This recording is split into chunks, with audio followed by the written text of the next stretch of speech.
TPG or Blackstone, and when I'm looking at one of each of theirs, and I'm scratching my head, and I'm like, you know, there's no way anyone's going to buy that on a 5 cap. The broker's saying, well, 4 years you'll stabilize on a 7.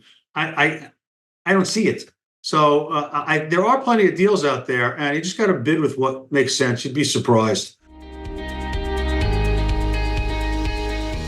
This is your daily real estate syndication show. I'm your host, Whitney Sewell. Today, our guest is Irwin Boris. He's a member of the investment committee for Heritage Capital Group. He advises investors on investments and provides asset management services.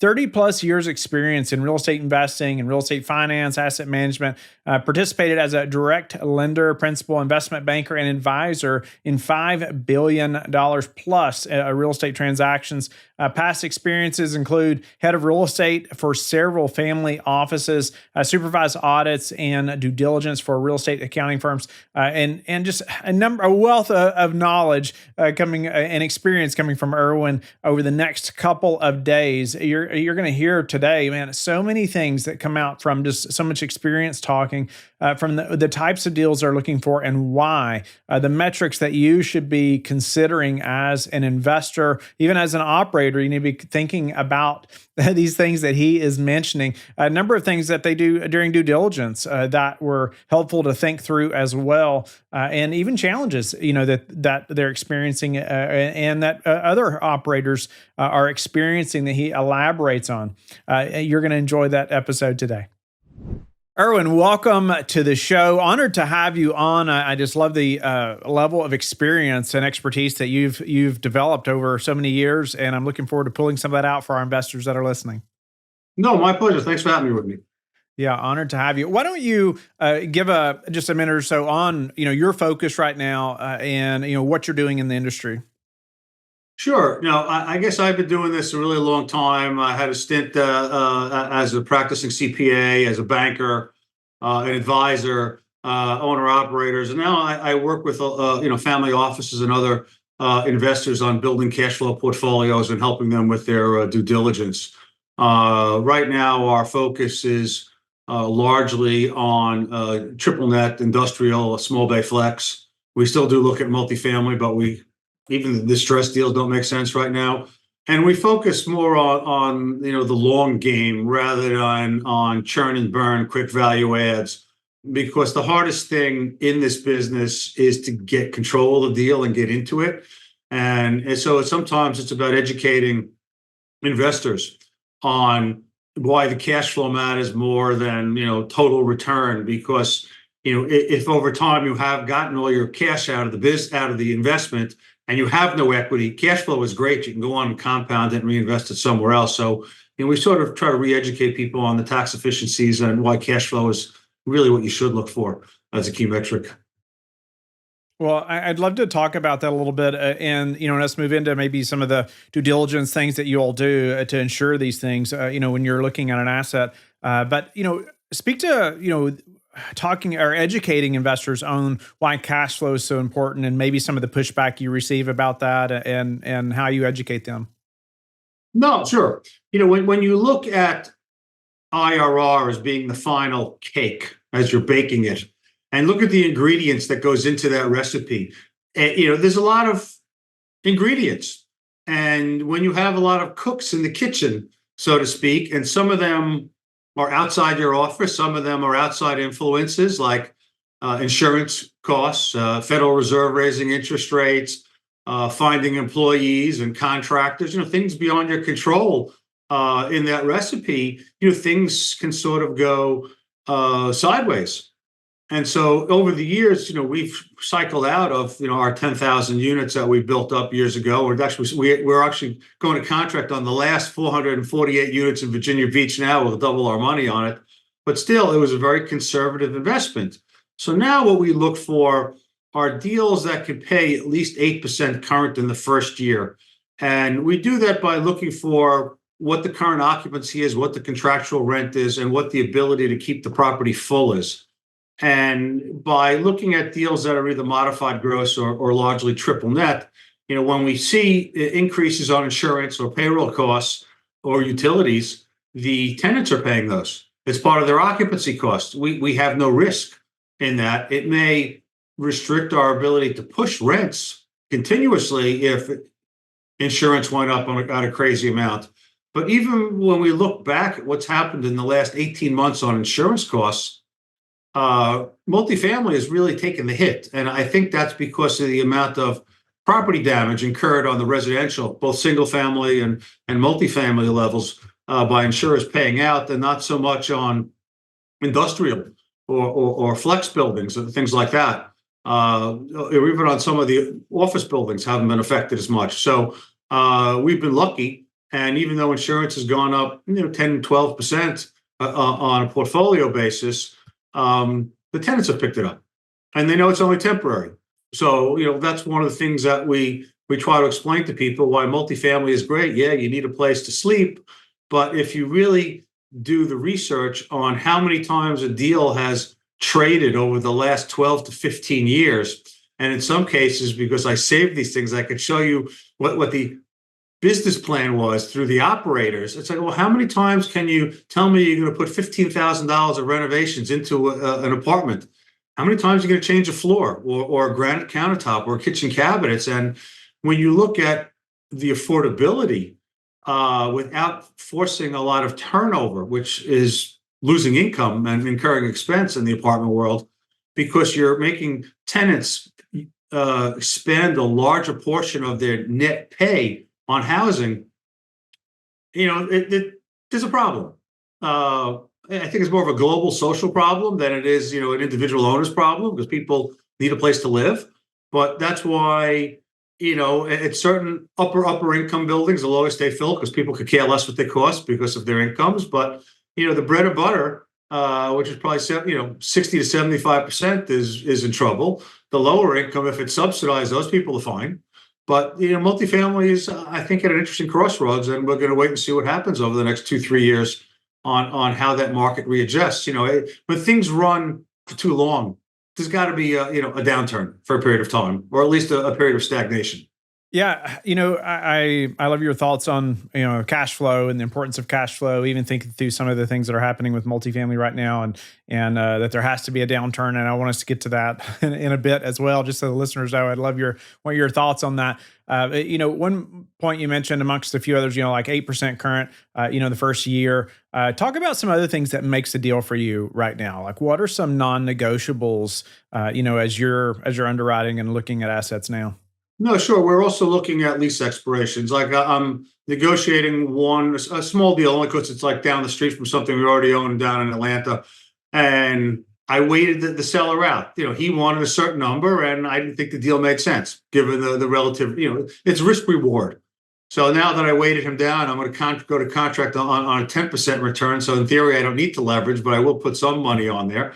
But I'm looking at his lease expirations. And I said, I'm going to have a problem financing because you have a tenant that's rolling in August, and we need to solve for that. So either they're going to renew before we go to contract, you're going to provide a credit enhancement, or we're just going to, have a very, very long due diligence period that's going to take me up until I see what he's doing.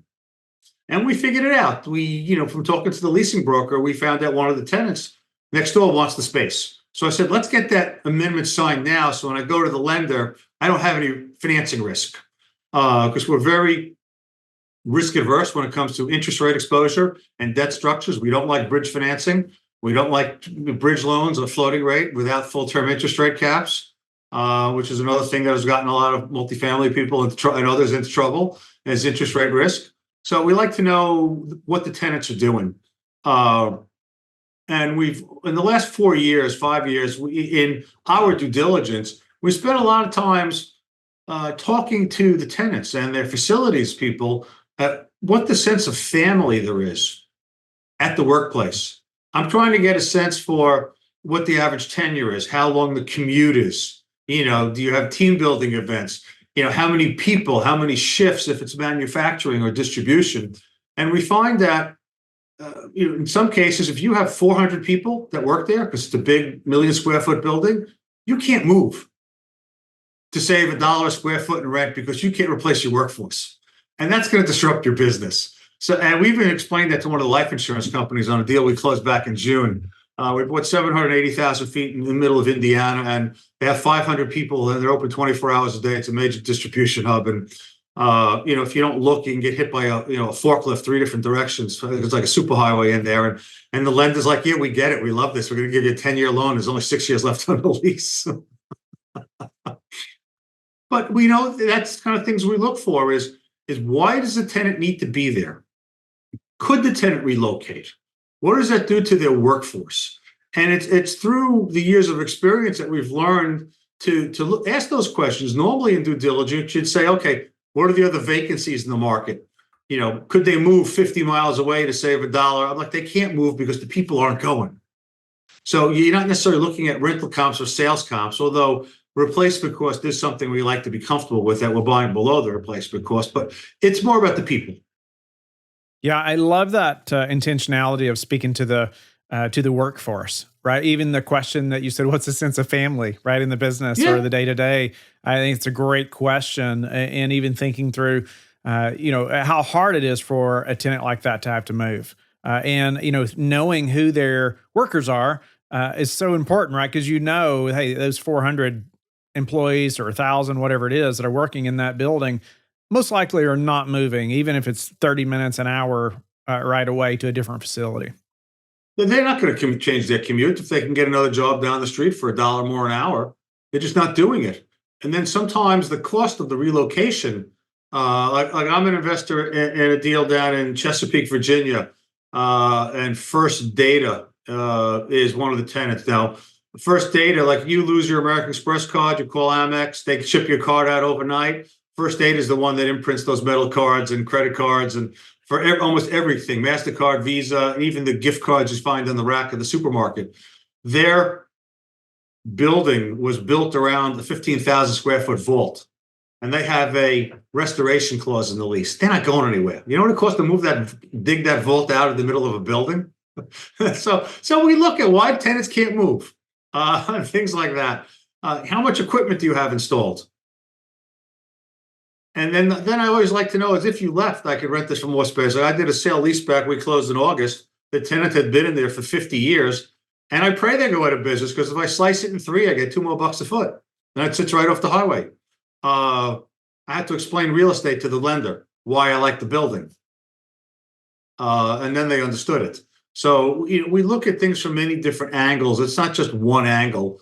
And we're not academics that are going to sit there with a calculator and move the numbers around on a spreadsheet. I learned that if you can't do a deal on on something this size, on a piece of paper here. Actually, I don't know if it shows up like a napkin. Don't do it. If basic numbers should work on a 3x5 card. Love that. What would those numbers be that you would focus on right there? Just give us a quick overview if you were looking at something right now in a napkin. I guess quick overview. I'd look at the rents. I'd look at the expenses. I'd figure out what net operating income is. What is my purchase price sort of on a cap rate? What do I think I'm going to finance at? And what's the delta between the purchase rate and the financing rate to figure out what I might get on cash flow? We bought way back when, I'm going 7 or 8 years ago, when people thought that Raleigh was a tertiary market. We bought a 1,000-unit 3-building portfolio on the back of a napkin. We went to somebody's office who was like on the second floor, one of these offices over retail. So the pizza place was on the first floor. Their office was on the second floor. They had bought too many deals at once, and they were trying to just shed some so they could figure out how to manage. And I'm there with one of the principals of this office, and he says, I haven't bought an apartment deal in years. My father did most of those. We're doing most of the commercial now. What do we offer them? I said, let's do it back of the envelope. I said, we're going to take the rent roll. We're going to multiply it by 12. We're going to take off 5% vacancy collection. We're going to use 45% expenses. We capped it at 7. And I said to the seller, here's the number. He said, great, we'll send you a contract.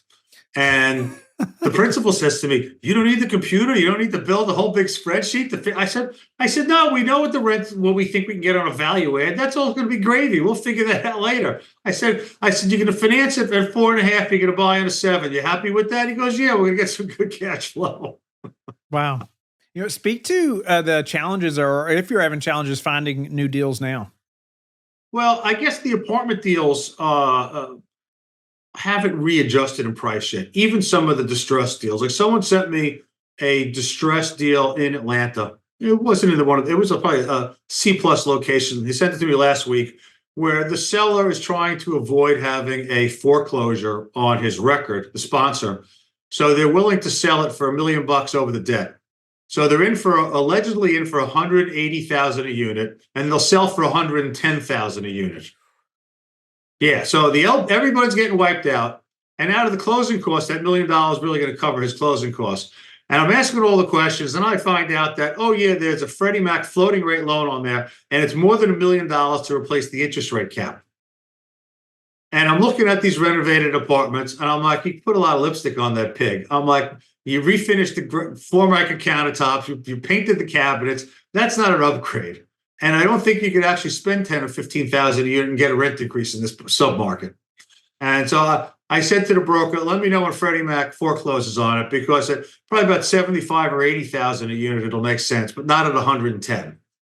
Man, that's yeah. And so now what you also see is some sponsors are out trying to raise preferred equity funds to try to rescue their own deals, so they don't have those foreclosures on their records, so they can go forward. So it's an interesting time in the market, and that there's billions of dollars that have been raised by the big name funds as rescue capital. But we'll see what happens with that. Yeah, no doubt. We're going to see a lot probably in the next 6, 12, 18 months, aren't we? A lot of things happen. And maybe while we're talking about it, Erwin, I always, especially from your experience, I'd love to know your thoughts on the next 6, 12, 18 months in the economy, the market. Because what people say, well, I don't have a crystal ball, or I understand, but what we think is going to happen changes what we do today, right? Or it helps us decide what we're going to do. So I just love your thoughts on what you expect and how that's affecting what you're doing today. I see a lot of new, industrial, commercial deals, even some office deals coming to market, because sellers have determined that they don't know either. And if they've owned it for a period of time, they want to lock in some profit and do something else, or like maybe just get out of the game for a while. So we are seeing deals from smaller owners and even some medium-sized owners coming to market.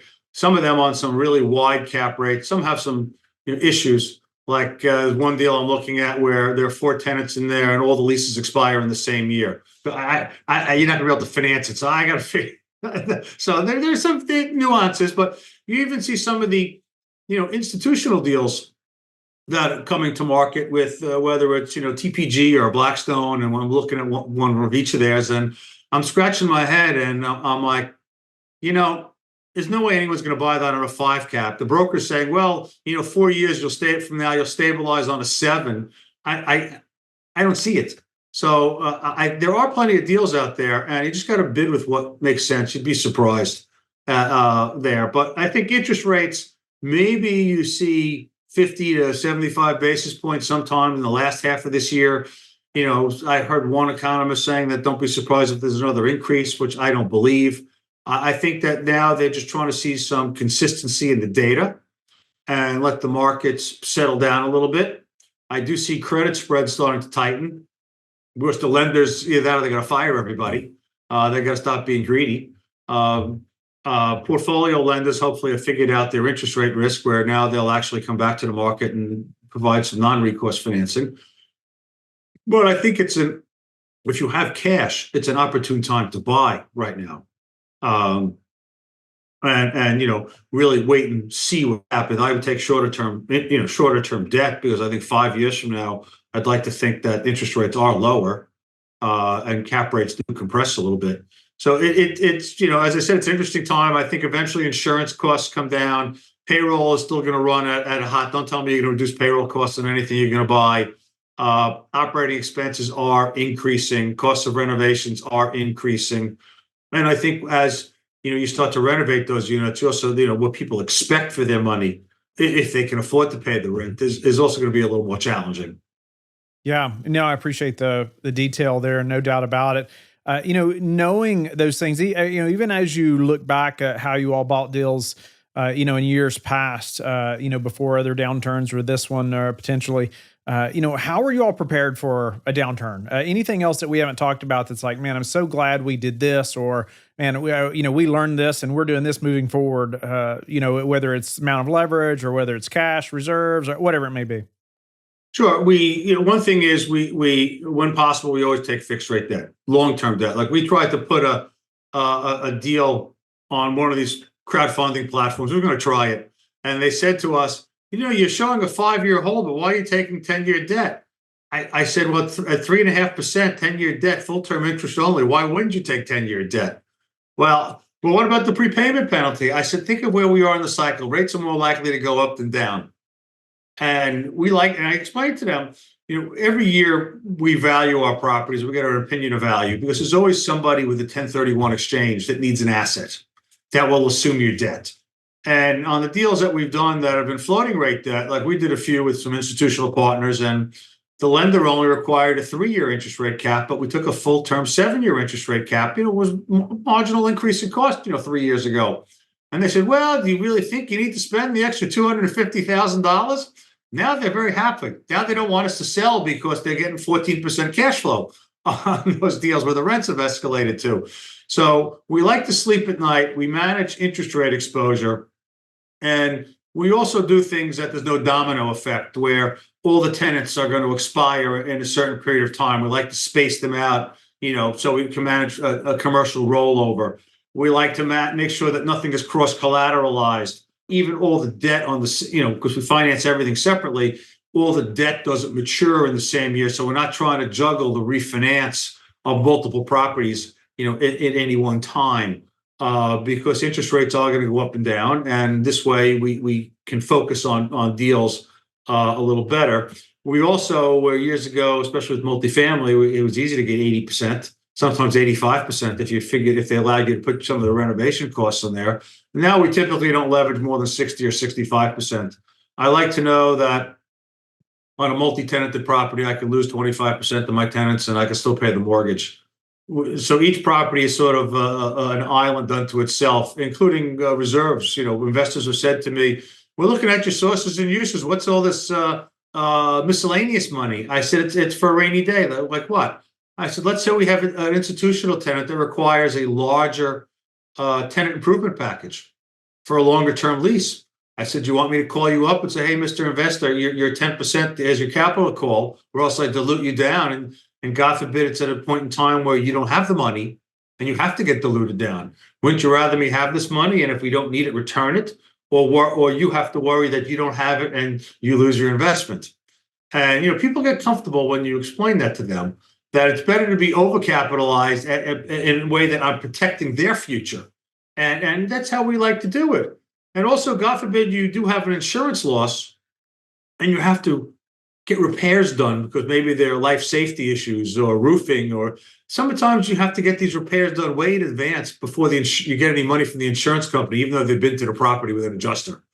And so we like to get the business back on its feet as fast as possible. So we tend to be very conservative in the way we underwrite and the way we finance. Is there a way that you calculate reserves, Erwin, or just to get an idea of how much, on a property level that, hey, we need this amount, or however you all calculate that? It's pretty much, touchy feely. You got to feel each asset and what the tenancy is, and what the age of the roofing is, and what you think you might want to do, or what the market is. Sometimes it's an extra, $500,000. Sometimes it's an extra $1 million. We have one portfolio. It wraps the Norfolk Airport, 330,000 feet, where I think I put $1.5 million for unknown tenant improvements and leasing commissions and things like that, because with government tenants, sometimes you got to spend more money. And it's also a way of mitigating what the lender might require you to escrow on an ongoing basis, because that affects cash flow. So if I know the lender, over the first 5 years, the lender may say, well, you have to escrow $50,000 a year for tenant improvements and leasing commissions. A lot of times, so it's 50 times 5 is 250. Sometimes I might just give them 200 up front and say, if I spend it, I have to replace it. It smooths out the cash flow to the investor. So sometimes we call capital in advance, thinking we might want to structure something like that. nobody likes to see cash flow go up and down on a property. They're like, well, last quarter I got 8%. Now I'm only getting 4%. And it's just easier for investor relations also. You said that right. No doubt about it. Definitely make investor relations easier.